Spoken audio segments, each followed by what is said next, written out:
It's beautiful. I don't even want to talk. Like, why are we having a podcast in this beautiful...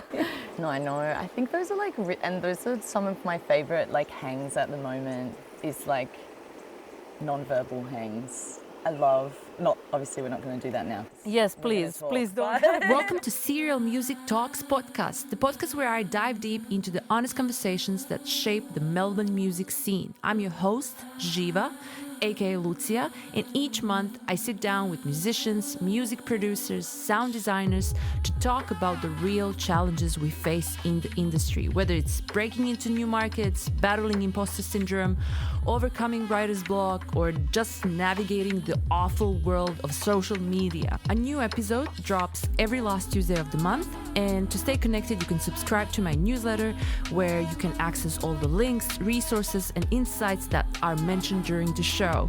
Just find the link somewhere, I don't know, below, above, on my website, and you'll never miss a beat. We could just do. I've been like feeling really drawn to like, spaces where it's comfortable to just sit. So this is where you come to swim. Mm-hmm. It's Tuesday around 1 p.m. and what you're hearing in the background is not actually noise. Well, I guess it could be qualified as noise, but it's actually sound of Yarra River.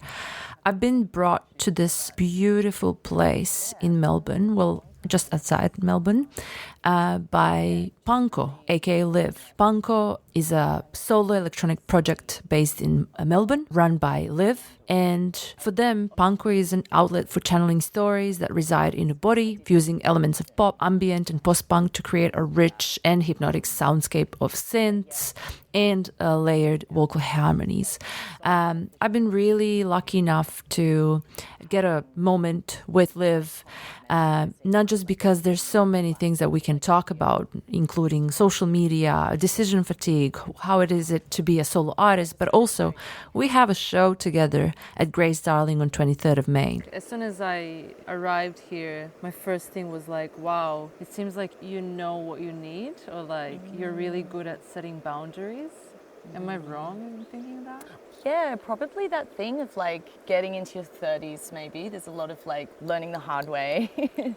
I do feel pretty boundaried at the moment, and I do feel really clear on like what my body needs. I have like a bunch of chronic health issues, which I feel like really informs that. I spent so long like not listening to my body and the way I was living and the way I was engaging with music and gigging and just my output in general. Socializing as well, actually, like just pushing, like always pushing, and I was energized by all the things I was doing, so I don't think I was realizing like how much it was taking from me. And I guess like so many people over COVID realized that, like getting the chance to actually stop and like assess. But I think from the last few years of like shaping my life more around my physical health has then like led to all these other beautiful ways of like with my spiritual and mental health as well, of just being like, yeah, it's okay to stop.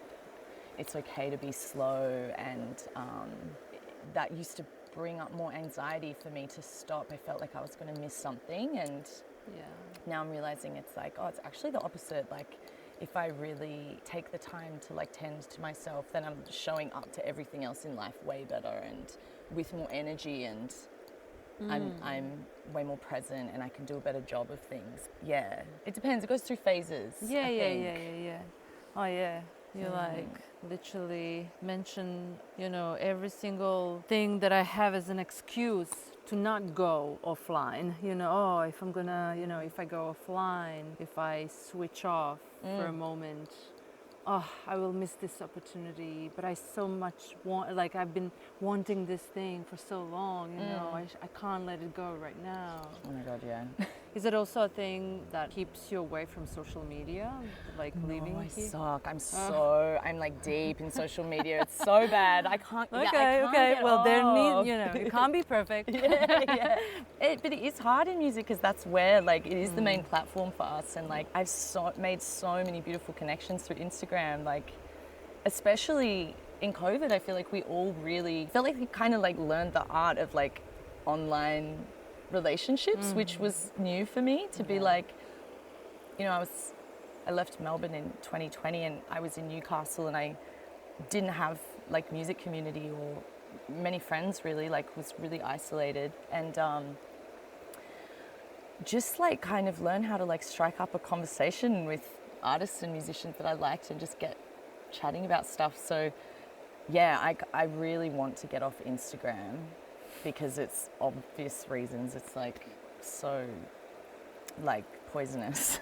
Yeah, toxic. Yeah, the FOMO is so real and there's genuinely good things come from it. So it's like, I just wish we could find somewhere else. Like, I miss MySpace music.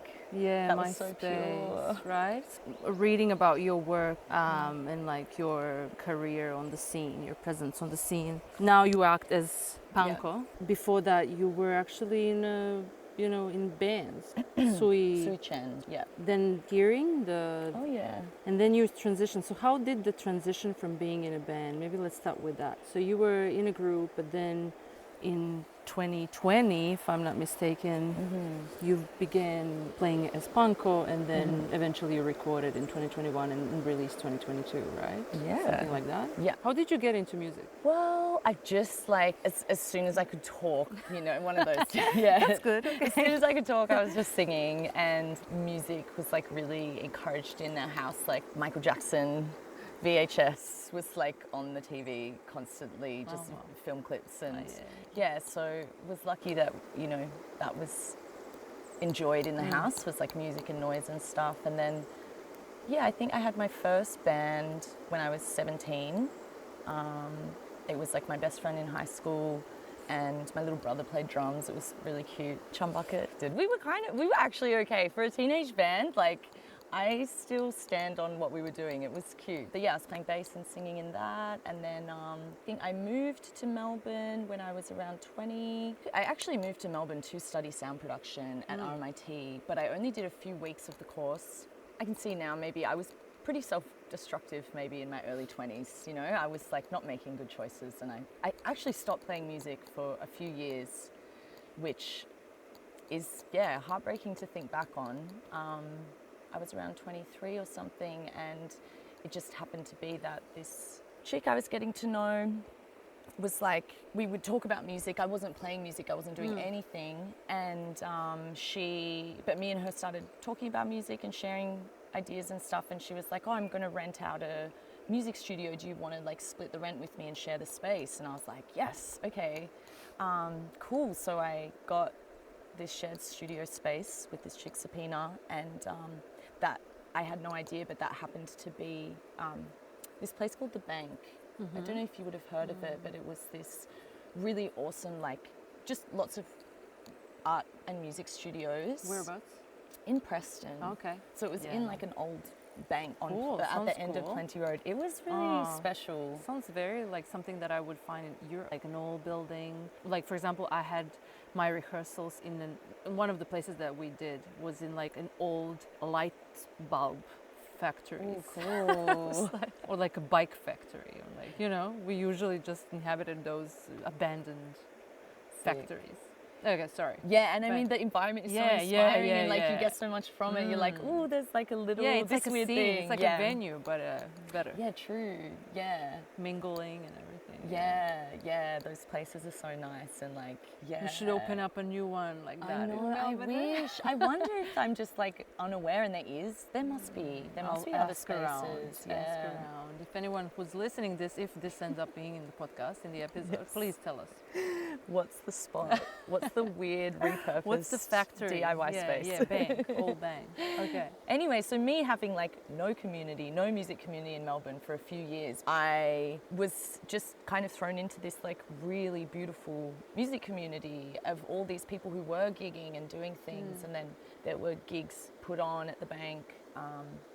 My friend Liam, who was running the whole thing, and I just kind of happened to get a studio space in like a really thriving art and music community. And then I was actually doing Punko. So I was in this room recording heaps of music and writing heaps of things on my own, and like I was saving it all on my computer as Punko. So Punko kind of existed secretly for me for like 10 years, But then my friend Dave, like people I was making friends with at the studio, they were like, you should play a gig, like helped me get together a band, some really lovely guys. And then basically my Punko songs were like the demos, and then they interpreted it. We played them, this kind of electronic music. Then I was playing guitar, and there was, 2 guitars, bass and drums. So all the music you're hearing, some of it we wrote like through a bit of improvised stuff. So it wasn't even a shift. For me, I went from a band and then trying to pivot and like learn everything from scratch as a solo artist. Whereas for you, it seems like you were always very independent. In a way, I mean, it's nice to think of it in that way. I guess I was, Yeah, but that's how I'm seeing it. That's all I can say. Do you miss having other people on stage, or no, because I really relate to what you're saying. There was definitely a pivot to like doing it solo. That definitely felt like that was a 2020 thing. Yeah, because it was like it's just so different. Hey? And it's hard. It's really challenging. It is. It can get really disorienting, and there's things about doing it solo that I need right now. It's like it is. I feel like where I needed to be to just be able to be completely free with my ideas and my visions, to like actually see them through to the end, and not have them shift or like deviate, in a beautiful way, in that collaborative way that is really nice. But I feel like the focus that you need to do it solo is, because that thing, like if you're writing a song and you're going to take it to the band, it's like you don't even really finish it. You're like, oh yeah, we'll figure it out. And then once I was doing it solo, I was like, fuck, I have to like think about the structure. I have to like be way more intentional with the songwriting, and then but then it's like the vision is stronger. I've found in my music, like I love all the bands I've played in, like, and I love that collaborative way. But for Punko, like it felt necessary for me to kind of really step into the solo. I hated it at first, to be honest. I didn't like gigging. I found it really isolating and really painful. Yes. I so resonate with that. Yeah. It was like that for me, at least at the beginning. Yeah, why did you make the shift? Well, I had to. With me leaving Croatia, I ended the band. We had a goodbye tour in 2019. And because I was the one like forming the band when I was 14, and I was leading, I was writing the songs, I was doing everything. I was like the booking manager, agent, whatever, producer, whatever you need to be. And like a front woman, like it was just, okay, it's done. And then when I moved to Melbourne, it was like, and it was actually, I don't want to talk about me in this podcast. It's all about Punko. It's all about you, Liv. When I came to Melbourne, I will tell this just because it actually connects to you.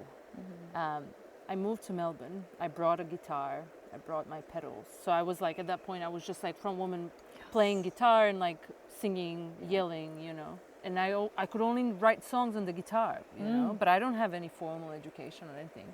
And then I couldn't play guitar for like the next 8 months because I just felt so lost, because this was the first time that I'm playing the guitar on my own, like without actually having a band or like someone to take the songs to. And then I hated it. I just couldn't look at the guitar. I just like hated it. It was just like this awful toxic feeling. And then I went to your show, and I'm serious. I wrote that to you in your email, in the email. Like, Phil took me to your show. I just had this breakthrough, like, hey, I could actually try and maybe play the guitar solo on stage. I literally had that moment during your show. That's so cool. So I will never forget that. Wow. So for me, this podcast, this episode today is just like really nice to finally meet you in person, but like, and just talking about this transition, because it was huge. For me, it was like, I can still sort of feel that heavy weight, like how it was really hard, like, not knowing, like it's a completely new instrument, like completely new approach, right? Yeah. To thinking about music, to thinking about songwriting, composing, and then live performing. And then, I haven't even touched based on the decision fatigue and like, is this good? Or like, if it's bad, you're the only one taking the bad, Yeah. But also, if it's good, who do you share that with? Oh my God, yeah. It's Sorry, so, I just dumped a no, lot it's of so stuff. Manning. No, but I relate. I feel like there was like always this process in other bands of like, because I was bringing these Punko demos, which were kind of pop. It's like the next stage of the creative process was to kind of like de-pop them a bit. Yeah. Destroy them. You know? Like, Yeah, like make it into the Yeah. other thing. And even if people weren't saying that directly, like I felt the need to be, because of the lineups we were on and the things we were doing, I was like, yeah, I'm trying to like do that thing. And so yeah, getting rid of the guitar was, I felt that when you were saying that. That's really interesting because I do feel like since I started to perform solo and like with Jiva, I'm much more. It just felt liberating in a sense that like I don't fucking care about the genre. I like this song and I'm gonna write it. Yes. And I'm just gonna perform it. Now we don't care anymore. Yeah, totally. Yeah, you're just like in your own skin and you're like, well, fuck it. And also I feel like when you haven't been, it's something new to explore as well. If you've been repressing it, it's it's so Now nice they're to coming let it out. Yeah, the decision fatigue. Is that a thing for you as a solo artist? Yeah, I heard of that term recently. I guess it's just like a stupid term, but like you know, no, it's when you're just interesting. sick of I making decisions for yourself. Oh God, I am. I think I am in that. Yeah, because like a few weeks ago, I was at a rehearsal space, and I guess that was decision fatigue. I was like, I just wish there was someone in the room to just say like, should this song go later in the set or earlier in the set? Like I was like, I don't know, and I felt really lonely in it. Where I was like, I just would love just a little bit of feedback here and there. And I think there's times where I feel like so driven on my own and it's all flowing.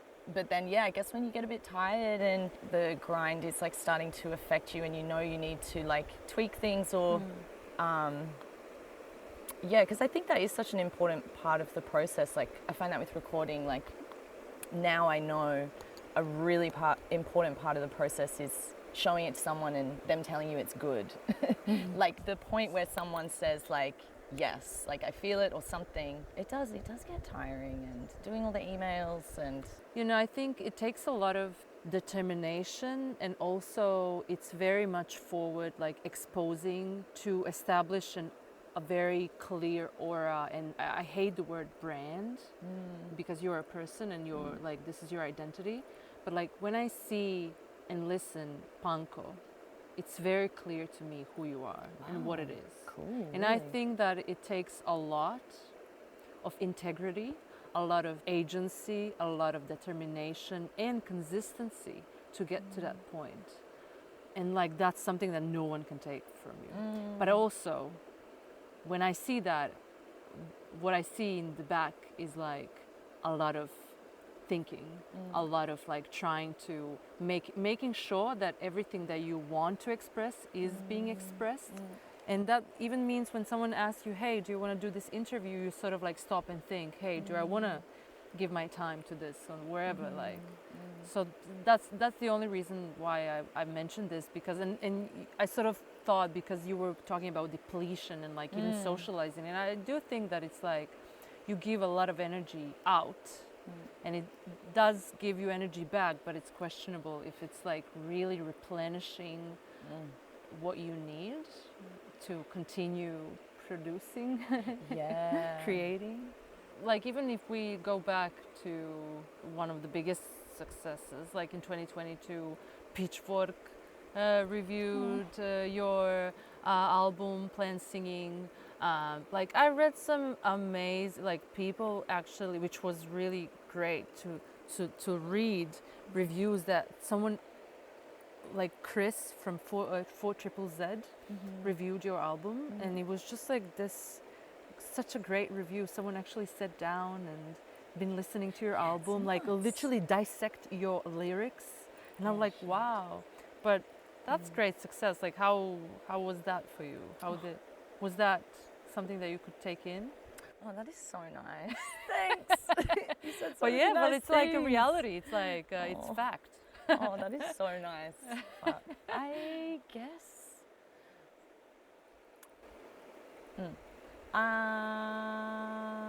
what was the question? How does Yeah, that yeah. feel? How does Sorry. it feel? It was a long question. Yeah, no. That's really nice. Just, I guess, how did you feel when it was a debut album, right? People were so nice. People are so nice to me. It actually blows my mind. Like, you even asked me to do this. I was like, whoa, that is so... Yeah, I feel so lucky that anyone even... Well, it is weird that people even listen to it, but like, yeah, I guess I did have some really nice reviews, and it was received well within like the... Yeah, community radio and stuff. Community radio is so amazing. Like, they were really... So were you working with someone, like, were you the one sending emails? No, so for that album, actually, I did release it through Dinosaur City Records. Okay. So Jordan from that, like, helped a lot with... She was doing a lot of the publicity stuff, like sending it to people. And I also feel like, there's that, and then there's also just the music community in Melbourne. That's where I felt so much support. Like, I think from playing here for so long in, like, lots of different bands that I end up playing in, there were people that were really encouraging and, so nice. Like, it was during lockdown, so it was really trippy to be, like, releasing music and not being able to gig. Like, also with my health stuff, I was like shielding for quite a while longer than when it opened up. I still didn't go and gig,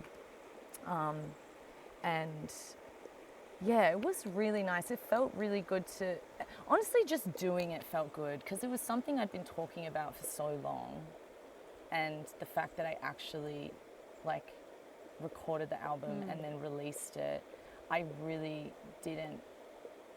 I don't know what I thought. I guess it was just about the process, but I was really surprised that it was received like in a way that was positive, because I am like pretty self-deprecating, like I have to work on that. Like, I put myself down a lot, but also because I was, like a lot. You're very, I guess, humble. Well, I try to I'm trying to work on it. Like, I need to go through phases, but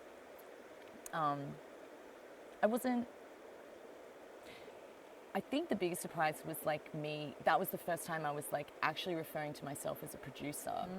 That was probably the biggest surprise that came from it, was like having these things that was like talking about the production, and I was like, oh, okay. Like, I was just making it up, doing it in a way that was pretty shonky. Like, my recording process is, in the scheme of things, like very unrefined. I would say, like, it's pretty, I'm just doing it my way. And so that was probably the biggest surprise, to be like, okay, cool, I'm allowed to do what I just did, and people said it was good. So it was really encouraging, because I didn't have a lot of confidence in my recording abilities. So that part of it was probably That's a big really confidence nice. boost, to be like, I guess I'm a producer. Maybe you are questioning a lot, but whenever we talk or even exchange emails, it's quite clear. And that's really important, I think. It sort of like shields you. I'm really fascinated by this, because yes, I know what you're talking about, and it's interesting because I've thought about this. Like, Punko feels really, really protected for me, and vocalizing boundaries, or like even identifying my needs as a person out in the world, is like challenging for me. And also throughout my life, I've had to assess, like, in different living situations and even relationships and things, I've invited like people into my life that don't have the best intentions for me. And one day it like really became clear to me, like, and it was actually my mom that brought it to my attention. She was like, you need to like sink into like Punko, like, because you don't do that with your music. And I really realized, I was like, everyone I work with, everyone I collaborate with, not just in Punko, but nearly everything, but it's always goes well. I feel like really clear in what I want, clear in how it should flow. I trust the right people. Like, it's really instinctual with Punko, and it feels like, I don't back and forth question things with Punko. I can just it is like a weird, that clarity exists in Punko, and I really want to figure out how to bring it into the rest of my life. I want to harness that energy in other places, and I haven't fully figured out how to do that.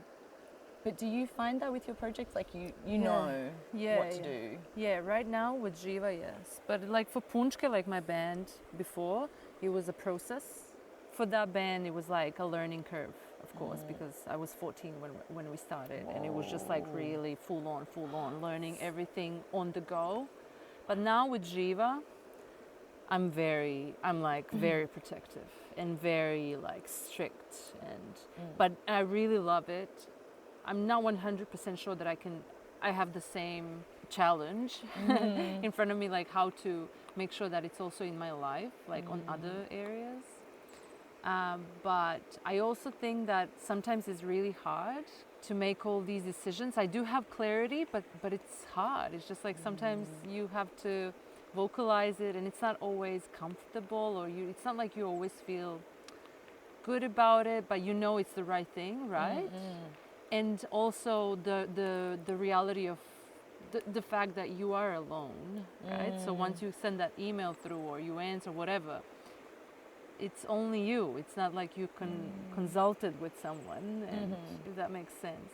And I don't know. I like the idea. It's like an alter ego. It's like for me, Jiva is my protector. It's my like goddess. Like that's how I see it. Like it's something that I created to protect myself. I don't know. I love that. Is it necessary to have really Punko completely merge with you? Who knows? You know, maybe it's just like, because you're alone, right? Like maybe that's like another person that you know, your other self, you know, maybe that's where the conversation actually happens. You know, like one side is like, no, say yes. And then Punko is like, no. Get back. Yeah. Oh, I love that you say that. It's your protector. I feel that, I feel that like Punko isn't me. Like it's funny sometimes when, someone will say like, you talk about Punko as if it's not you, but like I'm like, it's not me. Like it is, it's like a vessel. It feels like a vessel, and it's really, protected. I got goosebumps right now. And I feel like that aura is visible whenever I see you live. Oh, wow. Something really strong and grounded. I just wanted to express that out loud because I think it's something really, it takes a lot of effort and a lot of exposure, a lot of vulnerability in a way to get that out. Yeah, and then it is just like kind of just actually happening because I don't. Well, I mean, it's interesting to hear you say that when you like see, like your impression of Punko is interesting to hear that it seems like clear and strong, like, because I'm not like that on top of social media stuff. I'm not like, I don't share much or do much, and I mean, I question that sometimes. So I'm like, behind every post there's a lot of struggle. Oh, really? Yeah. Like it doesn't get any easier. Yesterday I was like, I'll post this, and then I was like, oh, should I post this? And then I just didn't post anything. Yeah, and that's what I'm kind of noticing at the moment that I'm trying to be wary of is like I've realized that like with gigging, just analyzing the spaces in music and all the different parts of being creative or doing the music stuff, like when you spend too long in the kind of bits where you're being perceived a lot, I feel like it gets really out of whack, and I'm starting to notice that with gigging a bit actually at the moment, particularly like linked back to that solo thing. Like when you're doing it solo and the gig is so many things, like it's spiritual, it's like ritual, there's so many things with gigging, but one component of that being like perception and feedback because you're not in a band and you're on your own. I've just realized through like a busy patch of gigging, and then with that being more active online of like come to the gig, I've been like really plugged into like those things recently of like you know, trying to create a bit of hype around a gig and do the thing, and it's like very much about perception. And I think I'm like keen for a shift out of that space to go a bit more internal with the creative stuff. Even though there is creativity happening the whole time, like I'm noticing a bit linking the headspace with promoting gigs and social media stuff, where it's like when it gets a bit too far that way, I get a bit disoriented about what I'm doing. And it's also like depleting a lot of energy, you know, like you're what, creating, you're putting a lot of energy into promoting a show, like, but I think, like I could talk about, like I would love to talk about this like for a long time. I feel like it's also a whole other thing of in a way, even venues now, like venues are not in a good position, right? Economy and rise of, like, but the audience is not as well, and but now everything is again falling to the artists. Like we all have to do everything. It's like they're there, we should be grateful that venues exist, and we will do everything, right? In a way, you know what I mean? Like we could, and like yet we already created the music, and like now we're creating the content, and it's heaps. It's like really, it's heaps.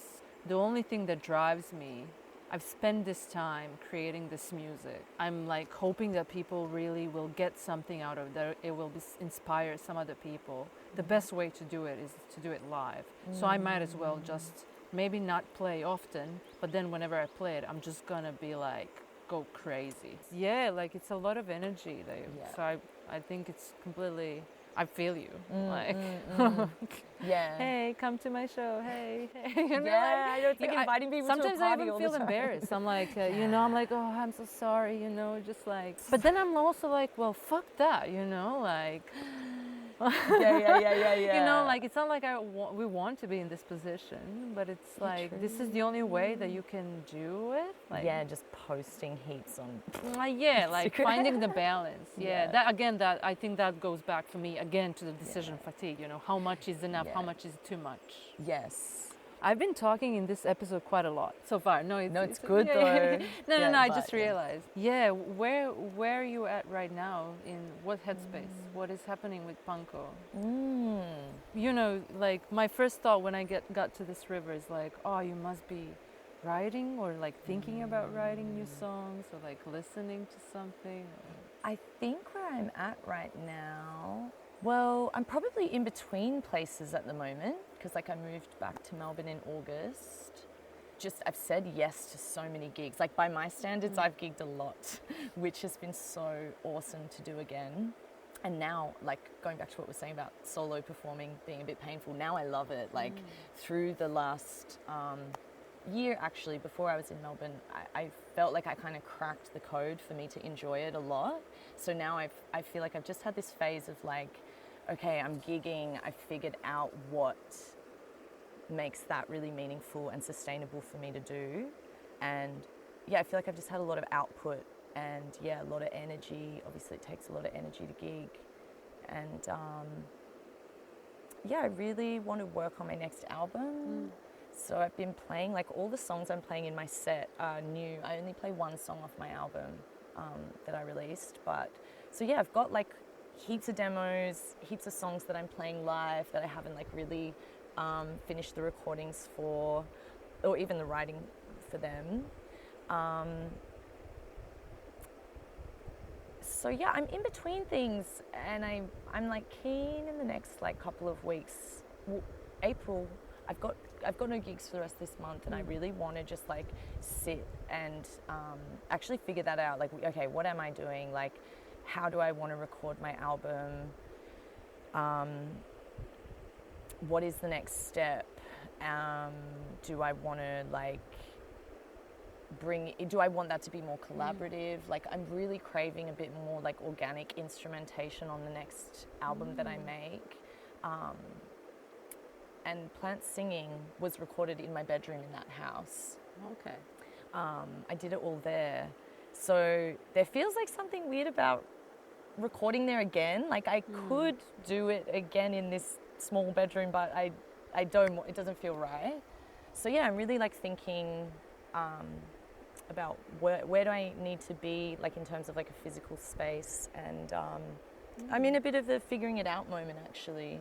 I've loved gigging, but I think I'm starting to kind of push up against some edge there where I'm like, I need to loosen it up. And what is the routine? Like, how often do you play music? Like, you have it set up in your bedroom right now? Like, Yeah, so do you know Three Phase in Brunswick? no. Oh, it's a really great rehearsal space. So yeah, before I have a gig, I'll usually do like 2 rehearsals leading up. In that zone, I am like running the set, experimenting a little bit, but like it's not a very creative space. It's more like working and rehearsing and like running through things. And yeah, well, I think while I've been in this gigging mode since I've come back to Melbourne, I haven't been writing much music. Yeah, I'm just noticing coming back to Melbourne, I'm like, okay, I have to manage this. There's so much on here. Yeah, well, it's fresh, like Yeah. August. I'm sure I'll find the like writing headspace again. Keen to release music because I think that has its own force. You know, once you release something, then you just go on a little journey. So I think I'm keen to be taken somewhere.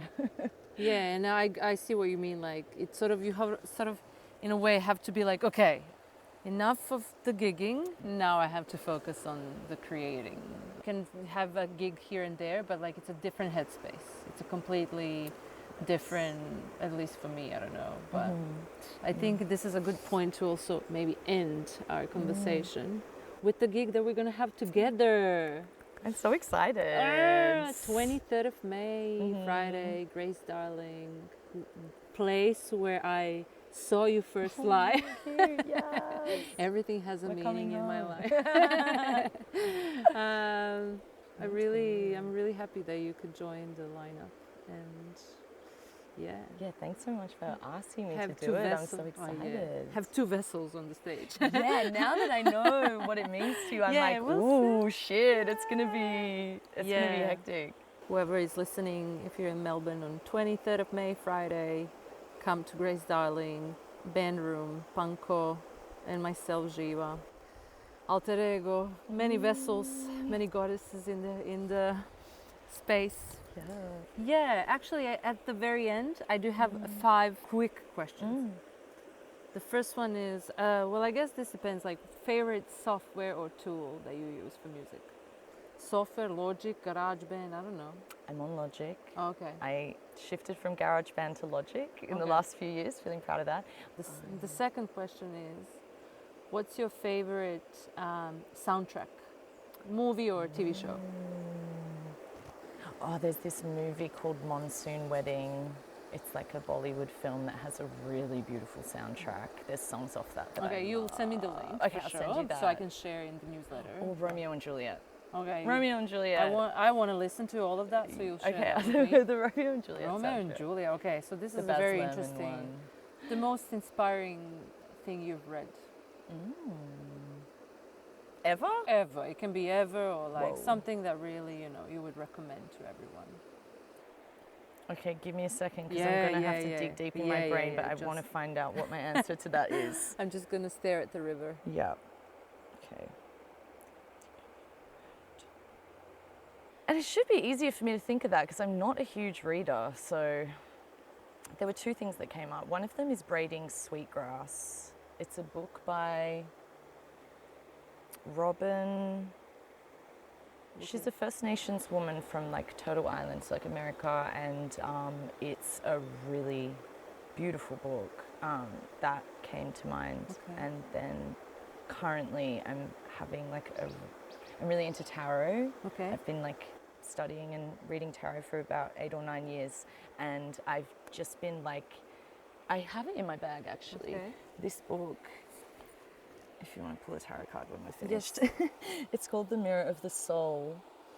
It's based on the Thoth deck, which is like a really important, one of the like kind of iconic tarot decks out there by Aleister Crowley. But this book is kind of like a therapeutic tool for me at the moment. It has like each card, it has a bit about the card, and then it has some prompts and suggestions and questions. Then what is your favorite Melbourne musician or sound artist? Yes, okay. God, there's so many. I know, okay, I know, I'm I gonna know. think. One of my favorite and like one of the most inspiring musicians for me in Melbourne is, I mean, Sui Chen, the person I played with, Becky Freeman. Like, she's just the hugest source of inspiration, and I love everything she does. So I would say Becky. My friend Sienna Thornton is a really incredible musician, and she had a three-piece kind of version of her music called Cyanide Thornton, which is one of the biggest influences on Punko. Yeah. Last question is music that you think other people is like maybe underrated or hidden, but people should know about. God, I actually had this thought the other day where I was like, this.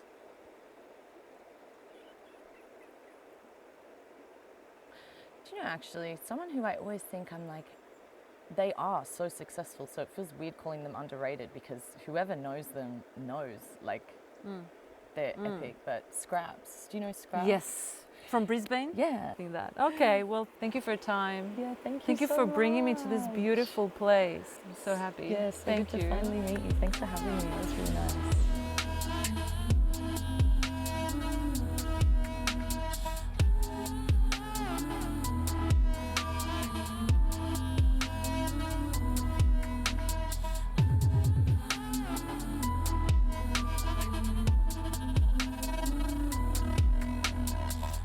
Nisam vjerovala nikad stvarno zadovoljna, uvijek samo najgora.